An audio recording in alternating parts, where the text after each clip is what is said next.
नमस्कार, आदाब, good evening. पेशे खिदमत है आपका प्रोग्राम हमें भी है कुछ कहना। हस्दे मामूल कहा जाता है जैसे करते थे हम, जैसे हमारी आदत है। हस्दे मामूल प्रोग्राम शुरू करने से पहले हम आपसे मान साहब ये कहना चाहेंगे कि हम आपको मुखातिब क्यों होते हैं, आपको अच्छी बातें, कुछ अच्छे बात क्यों कहते हैं, उसका उसके दो वाहिद कारण है, रीज़न है। एक, जैसे हम बहुत बार कह चुके हैं, शायद लोगों को लगता होगा कि हमें कोई आपसे काम है इसलिए कह रहे हैं, लेकिन सच बात ये है कि आप अच्छे आदमी हैं, बिल्कुल अच्छे आदमी हैं, और आपकी नीयत पे कोई शक नहीं होना चाहिए किसी को भी, चाहे वो किसी भी पार्टी से हो। वो मुखालफत करते हैं, उनकी मजबूरी है, क्योंकि हमारी हिंदुस्तान की सियासत में ये सिखाया गया है कि अच्छी बात की भी मुखालफत करनी है। खैर छोड़िए उस बात को। तो मैं ये कह रहा था, एक वाहिद कारण है कि आप अच्छे आदमी हैं, हमें आप पर यकीन है कि आप कुछ करना चाहते हैं। दूसरा एक कारण मैं बताऊंगा जिस पर आपको हंसी आएगी, लोगों को भी, वो ये है कि मैं आपका थोड़ा सा कर्ज़दार हूँ। वो कर्ज़दार कैसे हूँ?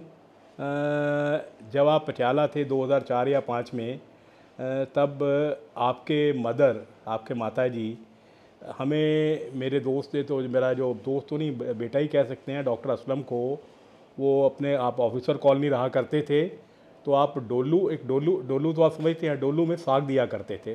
वो छोटा सा डोलू था, बहुत बड़ा डोलू नहीं था, तो उसमें साग दिया करते थे। तो वो साग असलम, क्योंकि उस पर वो शादी नहीं हुई थी उसकी, वो अकेला था, तो वो साग हम शेयर कर लेते थे, वो थोड़ा सा रख लेता था, और डोलू मैं लेके आया करता था घर, और हम वो डोलू फिर हफ्ते बाद आपके मदर को वापस कर दिया करते थे। और वो जो पैलेस के आगे कॉलोनी में आपका जो कॉर्नर पे एक मकान था, तो एक बार कुछ ऐसा हुआ कि आप लोग चले गए, शिफ्ट हो गए गांव, तो वो डोलू मेरे पास रह गया। वो वो डोलू मैं आपको, आपकी माताजी को पहुंचा नहीं पाया। तो वो डोलू का कर्ज़ है मेरे ऊपर, वो कर्ज़ अदा कर रहा हूँ। खैर चलिए, ये तो मतलब हल्की फुल्की सी बात थी, लेकिन सच बात यह है कि हमें हिम्मत मिलती है आपसे अच्छी बातें करने की, इसलिए आपसे अच्छी बात करते हैं। मान साहब, एक बात आप ज़रूर कीजिए। अब ये जो ये चल रहा है ना सिक्योरिटी का, ये क्यों कम हुई, हम उस पर तासुरात नहीं करेंगे, कोई कमेंट नहीं करेंगे, क्योंकि हाई कोर्ट में आप लोग की सरकार ने जवाब दे दिया है। जो दिया है जवाब वो माकूल, यकीनन आपने अच्छा जवाब दिया है, माकूल जवाब दिया है, वो होना भी चाहिए। तो लेकिन हम एक बात ज़रूर आपसे गुजारिश करेंगे, उम्मीद करेंगे, तवक्को करेंगे कि आपके जो आका हैं, आका कहते हैं गॉड फादर को, मैं गॉड फादर ही कहूँगा, गॉड फादर जो हैं अरविंद जी, आपने उनको 90 आदमी, जो पंजाब के सियासतदान कहते हैं, वो मेरे ख्याल है वो ठीक कह रहे हैं, 90 आदमी आपने उनको दिए हुए हैं सिक्योरिटी के, पंजाब के। सो सर, आपकी सरकार ने हाई कोर्ट में ये जवाब दाखिल किया है कि एक सिक्योरिटी के ऊपर, एक सिक्योरिटी पर्सन के ऊपर 76,000 महीने का खर्चा सरकार को करना पड़ता है, उनकी तनख्वाह और भत्ते वगैरह के ऊपर। चलो 76 नहीं, 70 मान लीजिए। तो अब 90 आदमियों को 70,000 के हिसाब से आप कर लीजिए, कितने लाख रुपया महीने का पंजाब का खर्चा दिल्ली के चीफ मिनिस्टर के ऊपर हो रहा है। सर, मुद्दा ये सबसे बड़ा ये है कि पंजाब की जो पैसा है, हम लोगों का जो पैसा है, हमारा टैक्स पेयर का जो पैसा है, वो दिल्ली की चीफ मिनिस्टर की सिक्योरिटी के ऊपर क्यों खर्च हो रहा है? चलिए, आपने अपनी दोस्ती निभानी है, आपने अपना हक अदा करना है, क्योंकि आपको सीएम बनाया उन्होंने, तो आप कीजिए, उनसे पैसे लीजिए। जैसे कोर्ट ने कहा है कि 2 सिक्योरिटी वाले दीजिए हर एक को, उसके बाद के पैसे लीजिए, तो उनसे पैसे लीजिए अगर आप विड्रॉ नहीं कर सकते तो। इतना तो करना चाहिए आपको। ऐसे ही राघव चड्ढा साहब है, वो जो से बताया जा रहा है पंजाब में 45 आदमी उनके पास है, तो यार क्या बात बनती है 45 आदमियों की? कोई जवाब बनता है इस बात का? कोई जवाब नहीं बनता कि ना आपके पास, ना आम आदमी पार्टी के पास। ये आम आदमी पार्टी अपने उद्देश्य से, अपने प्रिंसिपल से भटक रही है। और ऐसे आपने अपनी माता जी को, सिस्टर को इतनी वो कुछ मैंने पता किया, कुछ नॉर्म्स होते हैं, ये नॉर्म्स हैं सीएम के, सीएम को भी सिक्योरिटी रखनी पड़ती है, उसकी फैमिली को भी मिलती है। लेकिन सर नॉर्म्स किसने बनाए हैं, किसके लिए हैं? देना है तो 2-4 बंदे दे दो उनको, इतने वो 15, 20, 18 देने का तो ना यार, अच्छी बात नहीं है सर ना। तो ये ज़रूर कीजिए, इससे कोई आपकी पब्लिक, अगर आप विड्रॉ करते हैं तो इससे आपका कद घटेगा नहीं, बढ़ेगा। क्योंकि हमारे यहाँ कहा जाता है कि आदमी अगर अपनी गलती सुधार ले, शाम का भूला घर आ जाए तो उसको भूला नहीं कहते। और ये तो भूल भी नहीं है, वैसे हो जाती है कभी कभी, क्योंकि जब नए नए आदमी कुछ कोई उसको मिलता है, कुछ चीफ मिनिस्ट्री मिलती है, मिनिस्ट्री मिलती है, वो थोड़ा सा एक इंसानी फितरत है, थोड़ा सा वो पावर कहीं ना कहीं असर कर जाती है। तो ये अगर हो सके तो हमारी इस बात पर ज़रूर गौर कीजिएगा। चलिए, आज हम जिस मुद्दे पर आपसे बहुत ज़रूरी मुद्दा है, अहम मुद्दा है, उसके ऊपर बात करना चाहेंगे, वो है करप्शन का। करप्शन के मुद्दे पर बात करने से पहले करप्शन और नेग्लिजेंस के ऊपर एक केस है जिसके साथ हम आपकी तवज्जो चाहेंगे। और मैं आज पहली बार, और शायद इसके बाद मैं कभी करूंगा भी नहीं, आज मैं पहली बार 2 ऑफिसर्स के नाम ले रहा हूं, अनुरुद्ध तिवारी साहब जो आपके चीफ सेक्रेटरी हैं, और वेणुगोपाल जी जो आपके पीएस साहब हैं। अनुरुद्ध तिवारी साहब को मैं बहुत अच्छे से जानता हूं, क्योंकि 97 में जब मैं यहाँ पटियाला पीएससीबी में ट्रांसफ़र होकर आया था अनंतपुर साहब, तो हमने 2-2.5 साल उनके साथ काम किया। बहुत अच्छे इंसान है। बाद में वो मेंबर फाइनेंस बन के भी आए थे कुछ देर। हम उनकी मदर से भी वाकिफ़ हैं, उनके भाई जो आर्मी में थे उनसे भी वाकिफ़ हैं। बहुत अच्छे आदमी हैं, नेक आदमी हैं, मेहनती आदमी हैं, शरीफ आदमी हैं और ईमानदार आदमी हैं। ऐसे वेणुगोपाल जी के बारे में भी कहा जा सकता है। उनसे भी हम 3-4 बार मिले हैं, वो भी बेहद ईमानदार और बेहद अच्छे आदमी हैं। मैं ख़ास तौर पर, अगर मेरी बात किसी तरह इन दोनों ऑफिसर तक पहुंच रही है तो इस बात का वो मैं हाथ जोड़ के कहता हूं, ज़रूर नोटिस लें। वो किसी के मैं ख़िलाफ़ नहीं कर रहा यहाँ सर। अब मैं किस पे आपकी तवज्जो चाहूँगा ये देख लीजिएगा। हमारे यहाँ पटियाला में आप अनुरुद्ध तिवारी साहब तो आप तो पटियाला पढ़े हैं इंजीनियरिंग कॉलेज में, आपको पता होगा। तब आप भी साइकिल पे कॉलेज जाया करते थे, हर एक स्टूडेंट जाया करता था। तब आप लालबाग में, पुराने लालबाग में रहा करते थे। आपने देखा होगा काली देवी मंदिर के पास एक लेक थी जिसका नाम राजेंद्रा लेक है। तो वो 74, 75, 76 तक वो बहुत अच्छी रही। वहाँ बोटिंग हुआ करती थी, बोटिंग का कॉन्ट्रैक्ट दिया जाया करता था, उसके 4 पैसे मिला करते थे सरकार को भी। और यहाँ पटियाले के बच्चे लोग, नौजवान बच्चियाँ मौज मस्ती करने वहाँ शाम को फैमिली जाया करती थी। कुछ बाहर वेंडर्स खड़ा करते थे, उनकी 4 पैसे इनकम हो जाया करती थी। और पटियाले में एक स्पॉट था, बहुत बेहतरीन स्पॉट था वो, पटियाले की वो शान शौकत को बढ़ा रहा था। लेकिन कुछ सरकारों ने फिर आंखें बंद कर ली, वो बंद हो गया, वो ख़राब हो गया, खस्ता हो गया। फिर प्रपोजलें बनती रही, बहुत साल प्रपोजलें बनती रही, कभी थोड़ा सा काम हो गया, वो ख़त्म हो गया। अब अभी पिछले हफ्ते एक अखबार में न्यूज़ आई थी कि यहाँ जो डीसी मैडम आई हैं नई, समी क्या नाम है, साक्षी है ना जी, हाँ, साक्षी सानी शायद। बहुत अच्छी लड़की है, देखने में लगती है अच्छी, अच्छा काम कर रही है, अखबारों में पढ़ते हैं उसके बारे में। तो वो डिस्ट्रिक्ट कलेक्टर बन के आई हैं, मतलब डीसी बन के आई हैं। तो उन्होंने एक मीटिंग कन्वीन की उसके ऊपर, और मीटिंग में ये कहा गया अखबार में अगले दिन ट्रिब्यून में कि ये प्रोजेक्ट जो पिछली सरकार ने इसको रेनोवेट किया, उसके ऊपर 5.5 करोड़ का सरकारी खर्चा हुआ। ये सुनिए तिवारी साहब और विनू जी, 5.5 करोड़ रुपया लगा है। 5.5 करोड़ रुपया कोई छोटी बात नहीं है सर। और नतीजा क्या निकला? बाबा जी का ठुल्लू। वो प्रोजेक्ट की 5.5 करोड़ की पेमेंट हुई, मुख्तलिफ डिपार्टमेंटों ने काम कराया, जैसे इरीगेशन, कॉरपोरेशन, हॉर्टिकल्चर, ड्रेनेज, सब ने काम कराया, सब ने टेंडर किए, सब ने ठेकेदारों को पेमेंट की। क्या मिला किसी को वो मैं उस पर नहीं जाऊँगा, वो आपका विजिलेंस देखे, आप देखें। लेकिन वो 5.5 करोड़ रुपया पानी में बह गया। गांधी जी का बुत वहाँ बना हुआ है, गांधी जी आज भी वहाँ गंदगी में खड़े हैं सर। आज भी वहाँ उनके चारों तरफ सफाई नहीं है, लेक में बुरा हाल है। अब साक्षी मैडम ने उस दिन मीटिंग की, उनको ये चाहिए था ये किसी की ये जिम्मेवारी फिक्स होनी चाहिए थी भी 5.5 करोड़ रुपया खर्च हुआ है तो ये प्रोजेक्ट टेक ऑफ क्यों नहीं हुआ, ये क्यों नहीं किया गया? है किसी के पास इसका जवाब?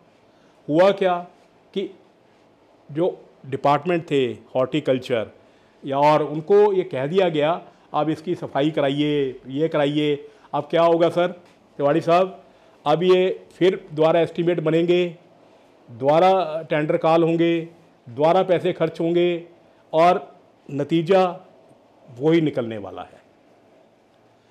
मान लीजिए कल साक्षी की ट्रांसफ़र हो जाती है 6 महीने साल के बाद, फिर नया डीसी आएगा, फिर वही प्रोसीजर चलेगा। कोई तो सर अकाउंटेबिलिटी हो, कोई तो रिस्पॉन्सिबिलिटी हो, कोई तो कुछ कहे कि हाँ कि इतने इतने महीने में होना चाहिए। जब पिछली बार ये प्रोजेक्ट पूरा हो गया तो क्यों नहीं टेंडर कॉल करके ये बोटिंग का टेंडर दिया गया? जिसको बोटिंग का टेंडर दिया जाता वो सफाई करता। क्यों आंखें बंद हैं सबकी इस बात के ऊपर? और मुझे अफसोस है कि पटियाले के 2 एमएलए साहब हैं, वो रूलिंग पार्टी से हैं, उनकी आंखें भी बंद हैं इस मुद्दे पर। उनको शौक़ है अभी गुलदस्ते लेने का, अखबार में फ़ोटो खिंचाने का। एक वो नौजवान लड़का है, वो स्कूटी पे घूमता है, कमिश्नर साहब को पीछे बैठा के फ़ोटो खिंचवा के आ जाता है। तो इसलिए लोगों ने चुना आपको यार, हैं? ये आपकी जिम्मेवारी नहीं है क्या? आपने कुछ नहीं देखना, सिर्फ गुलदस्ते लेने हैं, सिर्फ फंक्शनों में प्रोवाइड करना है। 5.5 करोड़ रुपया खर्च हो गया यार। तो कहीं अच्छा, फिर तिवाड़ी साहब जहाँ सबसे अजीब बात हुई, हमने अखबार में खबर पढ़ी, हमारा दिल दुखी हुआ। हमने कोशिश की आपके डीएम मैडम से मिलने की, बात करने की। मैं सैमी जी को कहूँगा कि मोबाइल में मेरे मैसेज वो कैमरे पे दिखाएं आपको। वो मैंने ज़िंदगी में पहली बार मैंने उनको फ़ोन नंबर, उनका पहली बात तो है उनका नंबर किसी के पास नहीं है। उन्होंने जो पब्लिक, मैंने कहा बार बार कहता हूँ, जो पब्लिक उनके टेलीफोन होते हैं, इनको मिले होते हैं, वो नहीं है उनके पास। उन्होंने अपना फ़ोन ही इस्तेमाल करती है शायद। तो एक दिन की मेहनत, आधे दिन की मेहनत के बाद उनके स्टाफ ने मेरे को एक नंबर दिया कि इस नंबर से बात कीजिए। तो मैंने उस नंबर से बात की, उन्होंने फ़ोन नहीं उठाया, मैसेज कर दिया कि since I don't know you so I can't pick up your phone, kindly message me if it is important, I am in meeting. Okay, कोई गलत बात नहीं, ठीक है, इसमें कोई बुरी बात नहीं। हमने मैसेज किया कि I want to talk to you on this issue. तो कहती शी सेड कि भी I am in meeting, I will talk to you later on, नहीं you send me message. Then I again requested her कि भी this is the issue on which I specified कि भी I want to talk on Rajendra lake, Rajendra tank. I specified kindly give me time, and that was Friday. वो Friday था जिस दिन मैंने बात की, पिछला फ्राइडे। तो कोई मैसेज, कोई जवाब नहीं सर, एसएमएस का कोई जवाब नहीं, कोई जवाब अच्छा, मैंने फिर ऑफिस फ़ोन किया तो ऑफिस में अगले दिन हमें बताया गया, वो थर्सडे की बात थी, फ्राइडे को बताया गया कि डीसी मैडम कहती हैं कि आप बुधवार को आइए। सी सर तिवाड़ी साहब, विनू जी, जोक। एक आदमी, एक कॉरस्पॉन्डेंट, एक चैनल वाला डीसी को फ़ोन करके टाइम मांग रहा है, स्पेसिफाई कर रहा है कि मैंने इस इशू पर बात करनी है, और वो डीसी आपको शुक्रवार से लेकर बुधवार का टाइम दे रहा है, 5वें दिन। This is how the things are moving यार। क्या डीसी इतना मसरूफ़ है कि वो 4 दिन बाद टाइम देता है? तो सीएम साहब तो कहते हैं कि हर एक आदमी जो आता है उसको पहले बिठाया जाए, पानी पिलाया जाए, हैं, फिर उसको मिलाया जाए। तो अगर एक कॉरस्पॉन्डेंट को, एक चैनल वाले को ये 5 दिन बाद टाइम मिल रहा है, 4 दिन बाद, तो आम आदमी की क्या हालत होगी? मैं बिल्कुल, साक्षी मेरी बेटी के उम्र की है, मैं उसे दिल से प्यार करता हूँ। मेहनत करके ये बच्चे यूपीएससी आईएएस में आए हैं, लेकिन मैं इस गुफ्तगू के मार्फत इस बच्ची को एक बात ज़रूर कहना चाहूँगा, अगर मेरी बात वहाँ तक पहुँचती है, कि अभी आपके कैरियर का आगाज़ है बेटे। थोड़ा सा आप अपने ऊपर ज़ब्त रखिए, कंट्रोल रखिए। इतना इंडिफरेंट मत होइए, इतना अनअसेसेबल मत होइए, इतने एरोगेंसी ठीक नहीं है। इतनी एरोगेंसी कहीं नहीं लेके जाएगी। बिल्कुल आप बिज़ी हो सकते हैं, 1 दिन 2 दिन यार, चौथे 5वें दिन आप टाइम दे रहे हो। This is what is this? This is not desirable, this is not at all desirable sir. तो इस पे साक्षी जी को भी गौर करना चाहिए और हमारे वीनू गोपाल जी और अनिरुद्ध तिवारी साहब को भी गौर करना चाहिए। हम ये बिल्कुल नहीं कह रहे कि भी इनके खिलाफ़ एक्शन लिया जाए, कोई एक्शन नहीं हम मांगते, लेकिन थोड़ा सा इन्हें समझाइए कि थोड़ा सा अपने आप पे कंट्रोल, अपने आप पे ज़ाब्ता रखने की ज़रूरत है।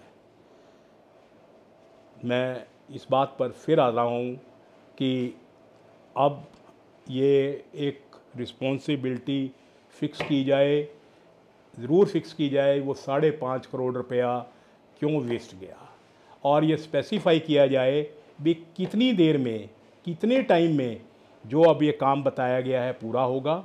और प्राइवेट जो बोटिंग वाला जो है, क्योंकि इसका कंसेप्ट बोटिंग का है सर, और यहाँ स्टीमर नहीं चलने, और यहाँ कोई रेस्टोरेंट नहीं खुलना पानी में, सिर्फ यहाँ बोटिंग होनी है। बोटिंग के टेंडर वेल इन टाइम किए जाएं, ताकि जब ये प्रोजेक्ट पूरा हो जाए, अगर हो भी जाए, गलती से हो जाएगा शायद, अब ये हो जाए तो उन लोगों को वो बोटिंग वाले को बोटिंग का टेंडर दिया जाए, क्योंकि वो जब वो बोट चलाएगा तो अपने आप साफ सफाई रखेगा यार। तो सीधी सी बात है। तो 5.5 करोड़ रुपया is not a small amount in a poor country, और in a state like Punjab which is already under 2 lakhs something like that डेप्ट, 2 lakhs करोड़ अंडर डेप्ट। सो ये एक पैसा बचाने की ज़रूरत है। तो ये पहली बात थी। दूसरी बात, हम करप्शन पे एक बहुत छोटी सी बात करेंगे मान साहब, ये आपकी सरकार से है रिलेटेड, कि करप्शन सर 2 तरह की होती है, एक लीगलाइज्ड, एक इलीगल। इलीगल करप्शन वो होती है जहाँ कैश लिया जाता है, जैसे हम देख रहे हैं आपने वो एक हेल्पलाइन शुरू की है जिसमें विकास सब्बरवाल साहब इंचार्ज हैं, तो वो बहुत अच्छा काम कर रही है। वो इलीगल करप्शन है, दैट कैन बी कंटेन्ड। लेकिन उस इलीगल करप्शन में सर जो पकड़े जाते हैं वो 4,000, 5,000, 10,000, कोई जेई है, कोई नायब तहसीलदार है, कोई पटवारी है, कोई कानूंगो है, कोई फार्मासिस्ट है, ऐसे लोग पकड़े जाते हैं। उसमें बड़े लोग नहीं पकड़े जाते सर कभी। आपने अभी वो आपने अपने वज़ीर सेहत पकड़े हैं विजय सिंगला जी, बहुत अच्छी बात है। तो लेकिन वो एक एग्जांपल है। लेकिन मैंने 32 साल की नौकरी में मैंने किसी चीफ इंजीनियर को, किसी सिविल सर्जन को, किसी एसपी को, किसी डीएसपी को उस करप्शन में पकड़ते हुए नहीं देखा गया। लेकिन फिर भी लोगों को कुछ रिलीफ मिल रहा है। ये अगर साल 2 साल ये आपकी हेल्पलाइन चलती रही तो लोगों को हमारे आदत पड़ जाएगी थोड़ी सी ईमानदारी की, ज़्यादा नहीं, थोड़ी सी। लोग अभी भी मौके की तलाश में हैं भी, थोड़ा सा ये करप्शन का, एंटी करप्शन वाला मुद्दा थोड़ा मतलब गर्मी ठंडी हो जाए तो हम कब शुरू करें। लेकिन आप बहुत अच्छा काम कर रहे हो। मैं बात कर रहा हूँ अब लीगल करप्शन की सर। देखिए वन साहब, आप पेंडू आदमी हैं, सीधे आदमी हैं, आपने नौकरी नहीं की इसलिए आपको नहीं पता। पंजाब के, हिंदुस्तान के, हम हिंदुस्तान की बात छोटी सी कर रहा हूँ, चाहे राइफल हो चाहे बॉफर हो, सब में लीगलाइज्ड करप्शन है, सब में है। बहरहाल उसमें तो हम कुछ नहीं कर सकते। मैं स्टेट वाली करप्शन पे बात हूँ। कोई भी महकमा है, यहाँ पावर है, इरिगेशन है, B&R है, हेल्थ है, पुलिस है, कोई भी महकमा है, हॉर्टिकल्चर है, जिस भी महकमे में टेंडर कॉल किए जाते हैं, कोटेशंस कॉल की जाती हैं, जहाँ पेमेंट चेक के थ्रू होती है, चेक के थ्रू, या आजकल वो नया सिस्टम आ गया सीधा बैंक में ट्रांसफ़र कर देते हैं, तो उसमें कमीशन, इलीगल करप्शन इन्वॉल्व है सर। कितनी है? कोई 18%। हमारे पास उसका स्पेसिफाइड डॉक्यूमेंट नहीं है, कोई स्पेसिफाइड डॉक्यूमेंट नहीं है, लेकिन हर एक में है। किसी में नॉर्मल फिगर जो बताई जाती है वो 15 से 18% है। उसमें सब जो चेक से रिलेटेड है, जो बंदे, चाहे वो इंजीनियरिंग के हों, ड्राइंग के हों, अकाउंट्स के हों, वो सब का हिस्सा वहाँ राम राज्य है पूरा। वहाँ हिस्सा हर एक को पूरा मिलता है। कोई एक दूसरे का हिस्सा वहाँ वो इधर उधर नहीं कर सकता। जितना वो स्पेसिफाइड ठेकेदार को या टेंडर में हो जाता है उतना मिलता है। और ये जो लीगलाइज करप्शन है पंजाब में, यकीनन कई हज़ार करोड़ की है, कई हज़ार करोड़ की। आप इलीगल माइनिंग की बात कर रहे हो, आप लीकर माफिया की बात कर रहे हो। सबसे बड़ा माफिया पंजाब में ये है अपना लीगलाइज्ड करप्शन। हमारे एक दोस्त तो नहीं, हमारे मेंटोर थे मोहम्मद इजहार आलम साहब, आपने नाम सुना होगा, आप संगरूर से हैं। वो एक मिसाल हुआ करते थे, उन पर बोलूँ तो शायद सारा दिन निकल जाए, लेकिन उनसे उनसे ईमानदार, उनसे जाबाज और उनसे बड़ा देशभक्त शायद हिंदुस्तान में कोई ही पैदा हो, पुलिस IPS अफसर। तो वो IG थे PSCB में, तो मैं PSCB में यहाँ आया था। तो एक बार उन्होंने हमें चाय पर बुलाया दफ्तर के टाइम, क्योंकि उस वक्त मैं ड्यूटी छोड़ के नहीं जाता था, हमारा ऑफिशियल टी ब्रेक था। मैं 15 मिनट, लोग आध घंटा लेते थे, मैं 10 मिनट लेता था। तो उसमें मैं गया, तो वहाँ मैं नाम भी ले रहा हूँ, SK आनंद, उसको चीफ इंजीनियर थे। बाद में वो मेंबर बने उड़ीसा, फिर पंजाब में मेंबर बने, जो एक मिसाल है ऑनेस्टी की, इंटेलिजेंस की। उनकी भी कसम खाई जा सकती है ईमानदारी में। हैं सर हमारे, आज भी हैं, आज भी मैं आपको नाम दे सकता हूँ। अगर आप कभी मिलो या मिलना चाहो, मैं आपको नाम दे सकता हूँ पावरकॉम में, जो आज भी ऑनेस्ट हैं लोग, आज भी हैं, अभी बीज नाश नहीं हुआ। तो वो चाय पे बात कर रहे थे, कहते आनंद साहब, करप्शन की बात चली, कहते आनंद साहब, ये मैं पेन उठा रहा हूँ उसको बताता हूँ, कहते आनंद साहब जो डिस्ट्रीब्यूशन में जो कहते हैं ना थेफ्ट की जो करप्शन है वो ज़्यादा है। कहते ना, गलत बात है ये। यहाँ PSCB में, तो खुद PSCB था, जो मैक्सिमम करप्शन है वो परचेज में है। कहते ये देखिए आनंद साहब, ये पेन है, ये पेन मैं अगर बाज़ार से ख़रीदने जाऊँ तो ये मेरे को 50 रुपये का पेन मिलेगा, अगर मैं यही सरकारी तौर पर मंगाऊँ तो हमें 130-140 का मिलेगा। तो ये है करप्शन सर। इसमें हम किसी विंग का नाम नहीं ले रहे, सिविल विंग है, इंस्पेक्शन विंग है, कोई विंग है, जहाँ पेमेंट, चाहे वो ट्रांसफार्मर की पेमेंट है, चाहे वो हॉर्टिकल्चर की पेमेंट है, चाहे वो ड्रग्स की पेमेंट है, चाहे वो सिरिंजों की पेमेंट है, चाहे वो व्हीकल्स की पेमेंट है, जहाँ पेमेंट चेक से हो रही है वहाँ कमीशन इन्वॉल्व है, लीगलाइज करप्शन इन्वॉल्व है। आप बेहतरीन ऑफिसर्स आपके पास है, गौरव को मैं जानता हूँ, गौरव बहुत ईमानदार लड़का है, उसको बुलाइए, भावरा साहब ऑनेस्ट आदमी है, इनके से मीटिंग कीजिए, कोशिश कीजिए कुछ लीगलाइज करप्शन कम करने की। हो सकता है भी आप, क्योंकि आप एक डेडिकेटेड आदमी हैं, कुछ कम कर सकें, कोशिश ज़रूर कीजिएगा। बाकी अल्लाह, जहाँ आदमी नेकी से काम करे वहाँ अल्लाह और वाहेगुरु बाबा जी वो भी साथ देते हैं, हमने ये सुना है और देखा भी है। तो बस हम इतनी ही आपसे आज गुजारिश करना चाहेंगे। आपसे ये फिर कहते हैं कि पंजाब को, मेरे को और पंजाब को आपसे बहुत उम्मीदें हैं। ये छोटी मोटी बातों से बिल्कुल मत घबराना सर, कि कोई लोग क्या कह रहे हैं, बिल्कुल मत घबराइए। आप एक इनकलाब का ख्वाब लेके आए हैं, कम से कम यार आप ख्वाब तो लेके आए हो ना। लोग तो करप्शन का ख्वाब लेके आते हैं पॉलिटिक्स में, आपके पास वो ख्वाब तो है ना, उस ख्वाब और कुछ मत हो, आप अपना ख्वाब मत मरने दीजिए। इन्हीं दुआओं के साथ खुदा हाफिज़।